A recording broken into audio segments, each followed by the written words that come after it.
¿Alguna vez has pensado en el dilema que existe entre la caligrafía y la tipografía?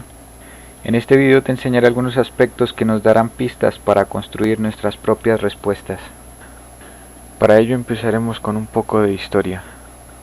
Si utilizamos una línea para representar el tiempo, podríamos segmentarla en siglos, décadas y años. Y dentro de esta línea de tiempo, podríamos realizar un intento de segmentación de tres momentos importantes en la historia de la letra que se relacionan mucho con las diferentes tecnologías. En un primer momento se encuentra la letra escrita, la cual se desarrolló a cabalidad durante aproximadamente 5000 años. Sus primeros vestigios datan del año 3500 a.C. en la Mesopotamia asiática, específicamente en Sumer. Todo este tiempo de desarrollo dejó un legado normativo que dio paso a nuestro segundo segmento, la letra impresa. Aunque existen algunos registros de trabajos previos, no fue sino hasta 1450 donde se consolida la letra impresa, gracias a la introducción de la imprenta moderna en Maguncia, Alemania. Debido a la carga histórica heredada de la letra escrita, la letra impresa tuvo un desarrollo mucho más acelerado. Este invento llegó en el momento justo, pues esta época, el Renacimiento, le brindó las condiciones adecuadas en distintos niveles para su posterior expansión. Y 500 años después, con el auge de las tecnologías digitales, las necesidades tipográficas no se quedaron atrás. Algunas fuentes datan la introducción de la letra digital con la llegada de Internet en 1969 en Estados Unidos.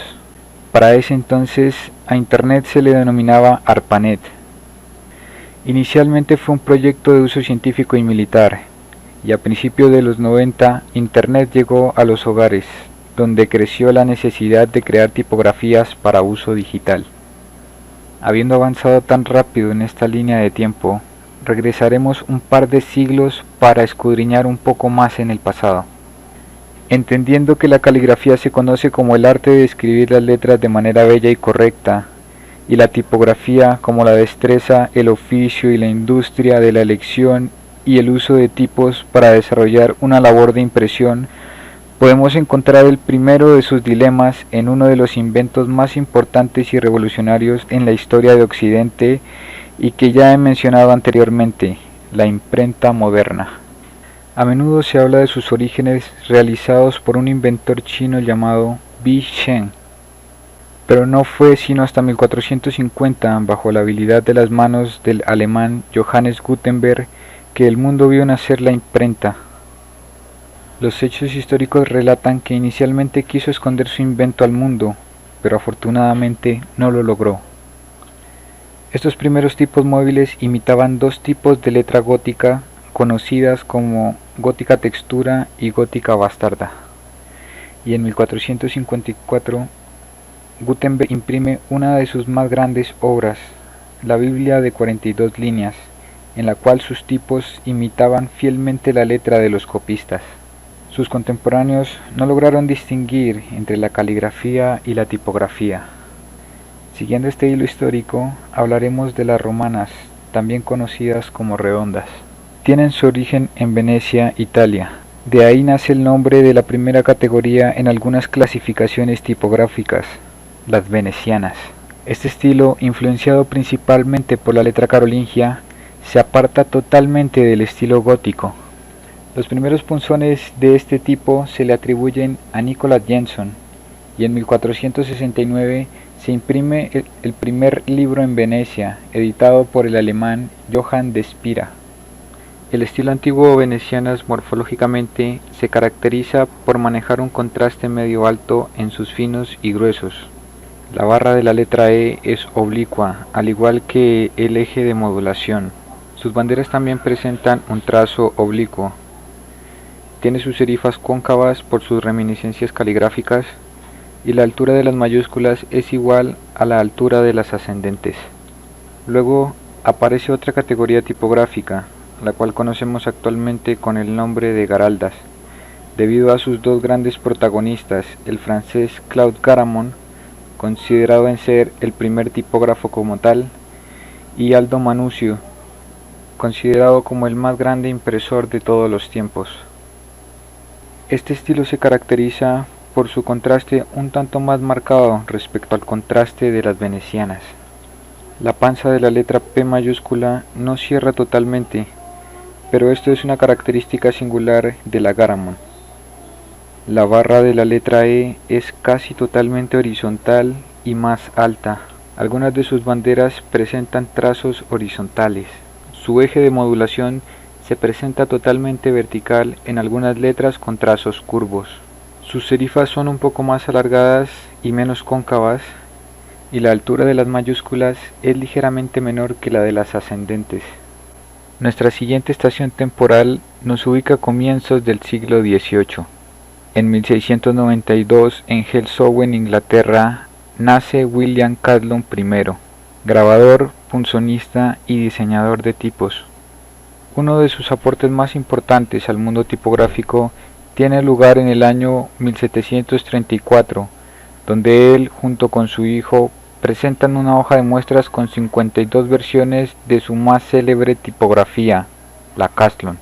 La calidad de esta tipografía era tan alta que en su época existía un dicho: si no sabes qué tipografía usar, usa Caslon.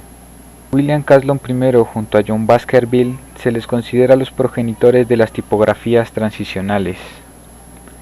Actualmente, algunas fundidoras han realizado reinterpretaciones digitales, lo que se conoce como revival tipográfico. En este ejercicio utilizaré una muestra de la Adobe Caslon Pro realizada por la fundidora Adobe Fonts bajo el diseño e investigación de Carol Twombly en 1990. Según su oferta, Adobe Caslon Pro es la elección correcta para revistas, diarios, publicaciones de libros y comunicación corporativa. A mediados del siglo XVIII, exactamente en 1764, nace en Francia Firmin Didot, grabador, impresor y tipógrafo parisino. Hace parte de la tercera generación de una dinastía de impresores del siglo XVIII, trabajo que ha sido continuado hasta nuestros días. Comenzó trabajando con su hermano y en el año de 1797 implementó una técnica de impresión conocida con el nombre de estereotipia. En 1798 crea su más célebre tipografía, que al igual que Caslon, inmortaliza con su propio nombre, Didot. A Firmin Didot y Jean-Baptiste Bodoni se les considera creadores de la clasificación tipográfica moderna. De ahí parte también que sean conocidas como didonas. Para este ejercicio hemos tomado una muestra digital de la tipografía digital Linotype Didot, diseñada por Adrien Frutiger para Monotype. A partir de aquí nos centraremos en estas dos últimas categorías y empezaremos con su respectivo análisis morfológico. En un lado tenemos la Caslon, categorizada como una tipografía transicional, y en el otro lado la Didot, que hace parte de las tipografías modernas. Si estamos de acuerdo en que cuando hablamos de postura nos referimos al grado o no de inclinación de una letra, y tomando como referente una recta vertical, entonces diremos que una de las características principales de las tipografías redondas es su verticalidad. En cuanto a su contraste en lo referente a los finos y gruesos, es muy notable visualmente la diferencia entre las transicionales y las modernas. En su eje de inclinación podemos observar en la Caslon una ligera inclinación, mientras que la Didot presenta una modulación totalmente vertical. En cuanto al contraste de trazo, en algunas letras del alfabeto de Caslon se presentan dos clases de contrastes, por traslación, es decir, que en su reinterpretación caligráfica la herramienta mantiene constante su ángulo de trazo, y por rotación, donde su ángulo de trazo experimenta un cambio. En la Caslon sucede sobre todo en sus serifas. En la Didot se evidencia un contraste por expansión, es decir, que su variación de trazos finos a gruesos se da por el grado de presión que se aplique a la herramienta.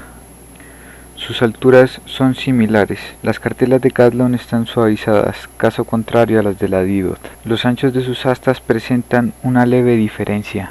Sus serifas son totalmente diferentes, tanto en espesor como en sus vértices. Presentan similitud en el grueso máximo de sus panzas. Podemos notar que el trazo horizontal de la Catlon se ensancha en esta unión, mientras que el trazo de la Didot permanece constante. Sus pies son tan diferentes como pueden. En su contraforma cerrada mantienen cierta cercanía morfológica. En Catlon podemos observar un trazo oblicuo, pero en Didot se presenta un trazo totalmente horizontal. El espesor de sus astas es un poco más marcado en comparación con las mayúsculas. Las astas diagonales de Catlon presentan un cambio de espesor, pero en las astas de Didot se mantiene una línea constante. Estos pies presentan mayor similitud con respecto a los pies de la R en mayúsculas. En los hombros se nota el cambio de trazo generado tanto por expansión como por traslación. En estos anillos notamos claramente el cambio que sufre el trazo debido al temple de cada herramienta. Y en esta comparación podemos observar cómo el eje de modulación incide en la forma de la contraforma. Finalmente llegamos a la práctica de la reinterpretación caligráfica de la tipografía, donde se hace posible entender en gran medida todas estas formas, simple pero exquisitamente desde el mismo trazo manual.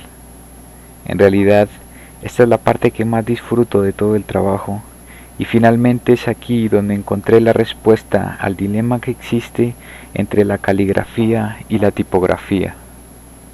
Y aunque al parecer estoy haciendo trampa con los trazos, pues tengo una guía sobre la cual hacer las líneas, lo que en realidad sucede es que cada trazo me acerca mucho más a esa tipografía. ¿Comprendes lo que quiero decir? Si no es así, te invito a que hagas el ejercicio para que lo entiendas, porque como dicen por ahí, esto no es magia, pero se siente como magia.